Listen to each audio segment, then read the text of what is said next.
নমস্কার বন্ধুরা, আমি আজকে করছি কালো জিরের একটা ছোট্ট রেসিপি।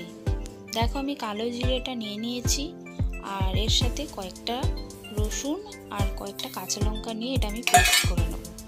পেস্ট করে নেওয়ার পর এটা আমি কড়াইয়ের মধ্যে একটু নাড়াচাড়া করে নেব। দেখো, আমি কড়াই এর মধ্যে তেল দিয়ে এটাকে ছেড়ে দিয়েছি। এটা হালকা তেলে আমি একটু নাড়াচাড়া করে নেব। তোমরা এর মধ্যে নুন দিতেও পারো বা গরম ভাতের সাথে নুন দিয়ে খেতেও পারো। এই উপকরণটা খুব উপকার। ঠাকুমা দিদিমারা বলতেন যে যাদের সর্দি লাগে তারা যদি এই উপকরণটা খায় খুব ভালো হয়, খুব উপকার পাওয়া যায়। তো আমরা তাদের থেকেই আমাদের শেখা।